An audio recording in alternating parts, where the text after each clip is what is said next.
দেখো আজকে শুরু করবো কি বিশেষ্য পদ, কিন্তু ঠিক আছে ভালো করে বুঝবা। কিন্তু বিশেষ্য পদ কাকে বলে, বিশেষ্যের যে ডেফিনেশন আছে, এর যে প্রকারভেদ আছে, সবকিছু সুন্দরভাবে দেখবো। ঠিক আছে, দেখো হেডিং বলছি কি বিশেষ্য পদ। হ্যাঁ, বিশেষ্য পদ ব্যাকরণের একটি অত্যন্ত গুরুত্বপূর্ণ চ্যাপ্টার হলো কি বিশেষ্য পদ। এই বিশেষ্য পদকে কটা ভাগে ভাগ করা হয় সেটা আমরা দেখবো। দেখো আগে প্রথমে বলবো বিশেষ্য পদ কাকে বলে। যে ক্রিয়াপদের মধ্যে কি থাকবে, দোষ থাকবে, গুণ থাকবে, অবস্থা থাকবে, পরিমাণ, সংখ্যা ইত্যাদি কিছু বোঝায়, তখন তাকে কি বলা হয় বিশেষ্য পদ। ক্লিয়ার?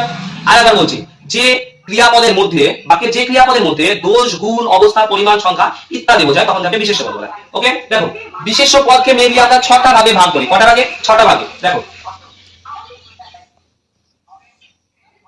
এক নম্বর কি দিব বলো? এক নম্বর হলো সংজ্ঞাবাচক বিশেষ্য।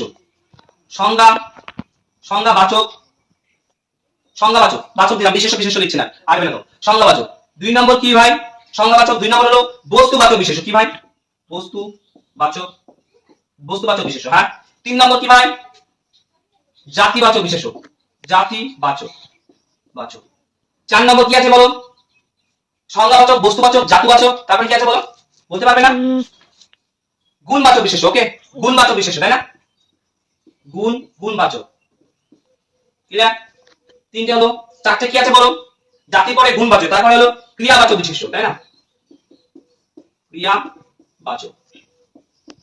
একটা, দুটো, তিনটে, চারটে, পাঁচটা। লাস্ট হবে কি বলতো? সমষ্টিবাচক, তাই না? সমষ্টি বাচক। আচ্ছা